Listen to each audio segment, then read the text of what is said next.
I'll bet you didn't know Elon Musk has his own AI company. And with his penchant for the letter X, want to guess what he named it?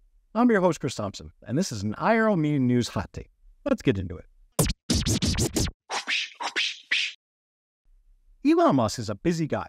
There's no debating that this genius isn't limited by the Earth's gravity, literally, and that there's literally can't do.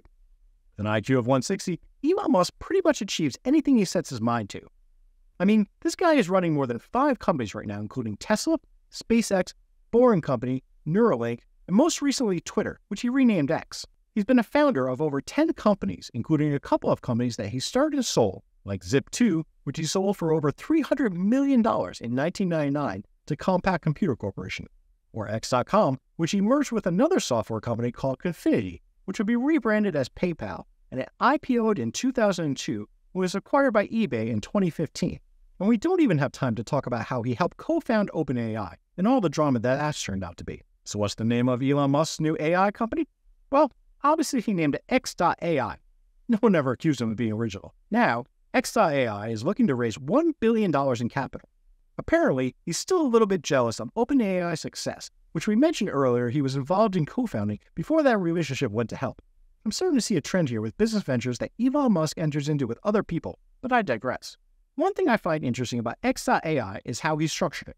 Usually, when an entrepreneur starts a new company, the capitalization table, called a cap table for short, lists the founders of the company as owning 100% of the shares before they start slicing it up and dividing it between an employee pool of stock options and future investors in the venture. When X.AI was founded, Elon Musk gave the current stakeholders of X, formerly known as Twitter, a 25% in X.AI. So why would he do that? Well, he's mentioned in the press that X.AI's first product, which they launched in October, was called Grok. He said it's modeled after the Hitchhiker's Guide to the Galaxy. Grok is an AI chatbot that X.AI launched after 2 months of training and says it will have real-time knowledge of the internet.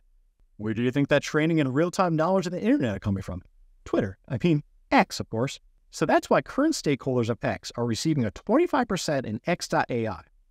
Elon Musk needed an extensive data set that he could train his chatbot on and have the ability for it to access in real time what's going on in the world and on the internet. The average person can't just start an AI company. The cost would be measured in the billions with a capital B. And that's if you even had access to those billions, you need 2 things in order to train an AI model. Access to huge amounts of data to train your LLM, or large language model, on, and an insane number of high-powered graphics processing units, otherwise called GPUs. And where do you get those GPUs from? You guessed it right, Nvidia. X.AI has already raised $134.7 million out of the company's $1 billion target, so they're definitely on their way to reaching their goal. But what's all the money for? Now you can see why Elon Musk's X.AI gave the investors of X/Twitter 25% of the company for access to their data. And earlier this year, Elon Musk mentioned that he has secured thousands of high-powered graphics processing units, or GPUs, from Nvidia. Those are the exact type of chips that you need to build an LLM.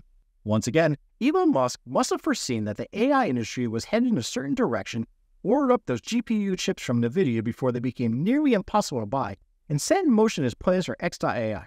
Genius! So now that X.AI has launched its chatbot and traded on X/Twitter historical and real-time data, it needs to raise funding to continue its training for what I imagine to be Elon Musk's end goal of world domination, both Earth and Mars, I'm sure. If you like this video, do me a solid and smash that like button and subscribe to our channel. Thanks. I'm your host, Chris Thompson, and this has been the IRL Media News Hot Take.